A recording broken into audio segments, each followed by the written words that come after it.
On Friday, Donald Trump posted, "I absolutely love that Colbert got fired.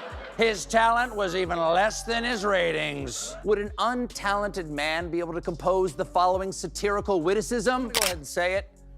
Cancel culture has gone too far. It's sunk in that they're killing off our show. But they made one mistake. They left me alive. And now for the next 10 months... It all began like any other late-night show. Colbert in a crisp suit, Trump somewhere angrily tweeting in his bathrobe.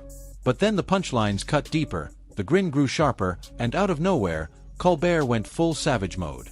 For nearly 10 straight minutes, it was scorched earth comedy so fierce it could have curled Trump's hairspray. No filters, no holding back, just Colbert dishing out blazing truth, laced with sarcasm and topped with glittering disdain. Trump thought he wanted a war of words, but he showed up with a crayon to a Shakespeare duel. Anyone even cares about the guy? I don't understand it. Why they would be so interested. He's dead for a long time.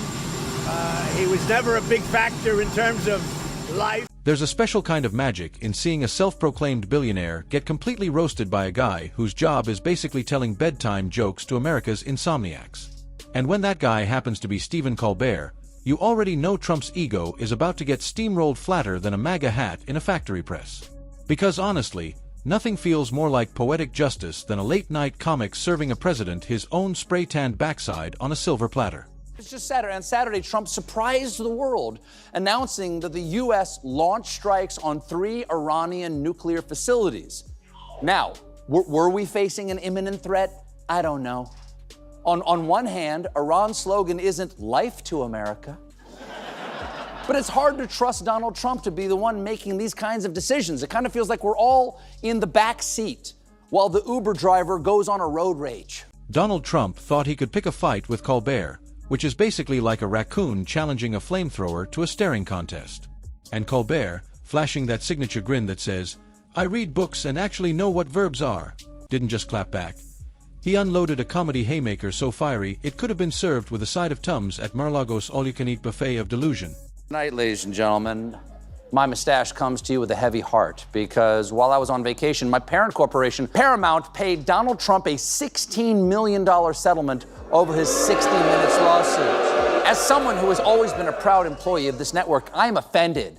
And I don't know if anything will ever repair my trust. Trump, whose idea of deep thinking is shouting fake news at the sound of a microwave beep, clearly forgot that Colbert has been weaponizing sarcasm since long before Melania perfected the art of blinking on command. So when Trump stumbled into the arena thinking he could out-clown a man whose full-time career is clowning clowns, he did what he does best: humiliate himself on a national stage. All this heat may be affecting the president because, and I want to be Sir, I want to be sensitive about this. His skin seems to be falling off. Trump was speaking on the White House lawn earlier this week, and see if you can pinpoint the moment the cameraman got a little distracted. At the end of 50 days, if we don't have a deal, it's going to be too bad. Well, get more aggressive. Yeah, the tariffs are going to go on, and other sanctions go on. Holy Sephora sample counter! Let's be real. Trump going after Colbert is like a turkey challenging Gordon Ramsay to a roast-off. One has Michelin stars, the other is just overstuffed with nonsense. The truth is, the only thing Trump has ever successfully roasted is the integrity of American democracy, and maybe his own hair follicles. A certain showmanship, which is surprising because we heard it had tanks and stuff, but in reality, this is what you got. Of course, the White House claims that 250,000 people attended, so now apparently 250,000 people looks like this. They must be really good at hiding. So Colbert walked on stage, probably in a sharp suit that didn't look like it was rescued from a 1990s Men's Warehouse clearance fire, and he let it fly. This wasn't just a clapback, it was a full symphony of shade, conducted with the finesse of someone who's actually read the Constitution instead of trying to chew on it. Meanwhile, Trump was throwing yet another tantrum, a meltdown so over the top it made Chernobyl look like a lukewarm bowl of oatmeal. He's out here raging about late-night comedians while pretending he doesn't watch them obsessively at 2 a.m., like a divorced dad refreshing his ex-wife's Instagram. And the irony, Trump's entire persona is basically a late-night parody of a president that somehow slipped out of the writer's room and wandered into the Situation Room. The difference is, Colbert's parody comes with punchlines. Trump's presidency was the punchline. That's not politics, that's natural selection on pause. Or maybe it's like Trump still insisting he won an election he lost by more votes than the number of times he's flipped on windmills. Colbert knows logic has never been Trump's strong suit. His real strong suit has always been denial, and even that's starting to look threadbare. This settlement is for a nuisance lawsuit Trump filed claiming that 60 Minutes deceptively edited their interview with then-candidate Kamala Harris last fall. Paramount knows they could have easily fought it because, in their own words, the lawsuit was completely without merit. And keep in mind, Paramount produced Transformers: Rise of the Beast. They know completely without merit. Let's not forget the time Trump tried to buy Greenland, because someone must have told him it had tremendous real estate potential, and he apparently thought it was just a frozen golf course waiting for a Trump-branded resort. Colbert could roast that moment for a decade straight and still have enough material left over for reruns. Meanwhile, while Trump is out here lobbing paper towel rolls of rage at anyone who dares critique him, Colbert dissects the absurdity with surgical precision, and the sass of a Broadway diva settling a grudge. The truth is, Trump can't handle satire. Satire requires self-awareness. It requires recognizing that being president isn't the same as being the loudest guy in the room with a crooked tie and a vendetta against windmills. But Colbert, he thrives on that contradiction. He spins every Trump gaffe into comedy gold, every lie into a monologue, every tantrum into a ratings spike. And Trump, he despises it.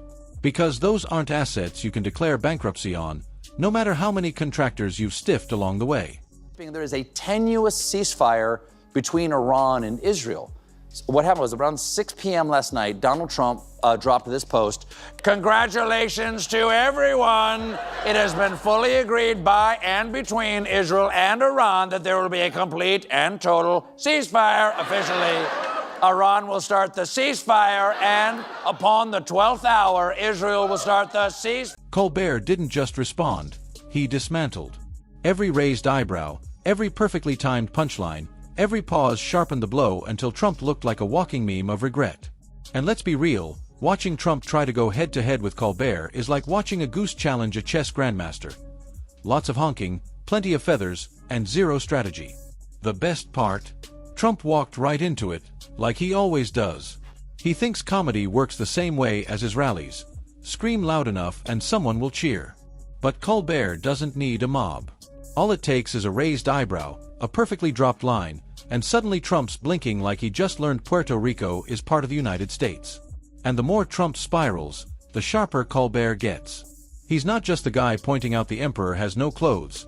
He's hosting a full runway show mocking the emperor's spray tan, hairpiece, and inability to spell. Remember when Trump tried to ban TikTok? That was like parody writing itself. The truth is, Trump's whole persona is a living spoof of competence, and Colbert has made it his full-time hobby to broadcast that spoof in HD, every weeknight, to millions of viewers who just want someone to say what they're already thinking. At this point, you have to wonder, is this real life, or are we all just stuck inside a never-ending reality TV blooper reel with no off switch? No, he's right. The Epstein saga is a total snooze fest. I mean, the most powerful man in the world is blocking information about a cabal of the rich, the famous, and the royal, befriending a con man who regularly flies off in his private plane to his private island or do super illegal sex stuff. Then the con man is arrested. People are afraid he's going to name names, but before he can, he mysteriously dies right after being taken off a suicide watch in a federal prison during the administration of the guy who is blocking the release of the information.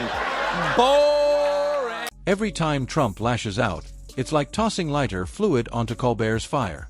You can practically hear the CBS producers popping champagne every time Trump rage posts about very unfair late-night losers.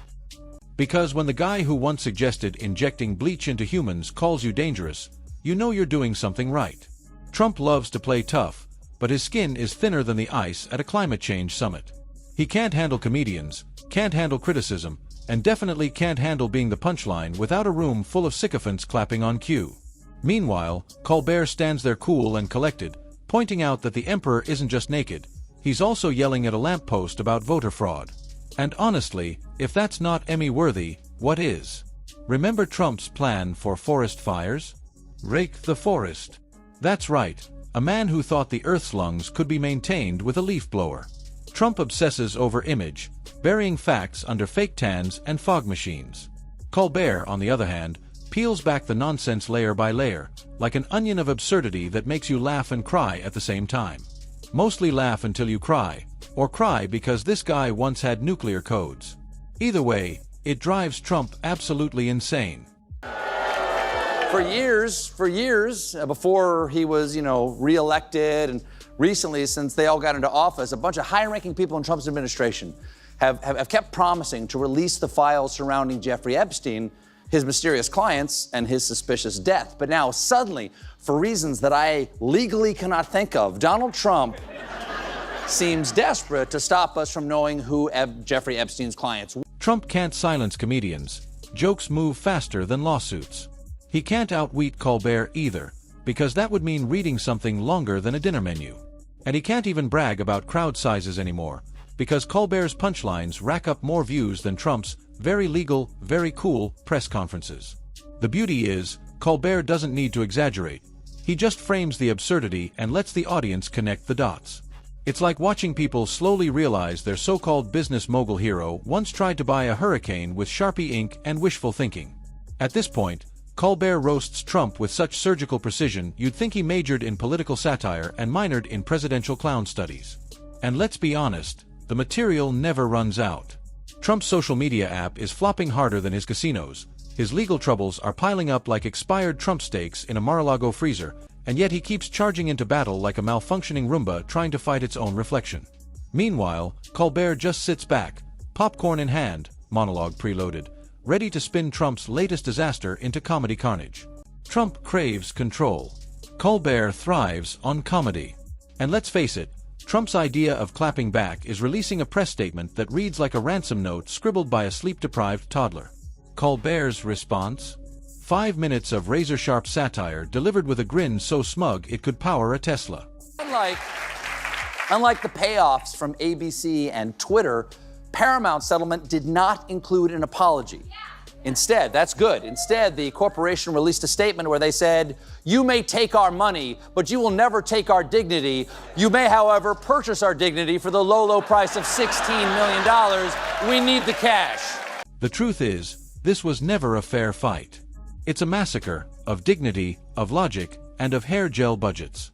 Trump can scream all he wants about low ratings and very unfair jokes, but Colbert has already won. Not with volume, but with precision. Not with rage, but with ridicule. Not with rallies, but with roasts. And Trump, bless his overcooked ego, keeps coming back for more. Like a moth to a flame, or a con man to a courtroom. Every time he attacks Colbert, he hands him more ammo, more content, more reasons for us to grab the popcorn and tune in. If Trump really thought he could outmatch a man whose full-time job is turning political absurdity into punchlines, he should stick to what he's best at, losing lawsuits, dodging subpoenas, and mistaking satire for fake news. Because in a war of words, Colbert isn't just playing chess, he's playing 4D sarcasm on a late-night stage. Meanwhile, Trump's still trying to remember how the horse moves. Trump versus Colbert is like a flamingo challenging a wood chipper, bizarre, colorful, and guaranteed to end with feathers everywhere. This is the same man who once stared directly at a solar eclipse with his bare eyes, and he really thought he could outwit the human embodiment of a Harvard degree and a mic drop? Trump's rebuttals sound like expired fortune cookies read by a malfunctioning Furby. Colbert's clapbacks? They land with the elegance of a Shakespearean insult wrapped in a roast beef sandwich. See, last week, Trump's press secretary said this. I have a message directly from the president, and I quote, "Based on the fact that there's a substantial chance of negotiations that may or may not take place with Iran in the near future, I will make my decision whether or not to go within the next 2 weeks." That would have been perfect for me, because we would have been on vacation next week and I wouldn't have known any of this was happening. Now I'm going to have to cancel my reservation at Sandals Fordo. Every time Trump rants about nasty late-night guys, Colbert's ratings shoot up like Mar-a-Lago's thermostat during a climate change denial convention. It's honestly a gift. Trump is the only man alive who can lose an argument he started against someone armed with nothing more than a tie clip and a thesaurus. Meanwhile, Colbert's desk might as well be a throne, and his monologues read like royal decrees of comedic doom. Trump could spend the next 5 years rage posting from whatever social media bunker he's hiding in, and Colbert would still spin every typo, tantrum, and tantrum about a typo into comedy gold. This isn't even David versus Goliath. It's Goliath smacking himself in the face with his own club while Colbert narrates the entire disaster in iambic pentameter.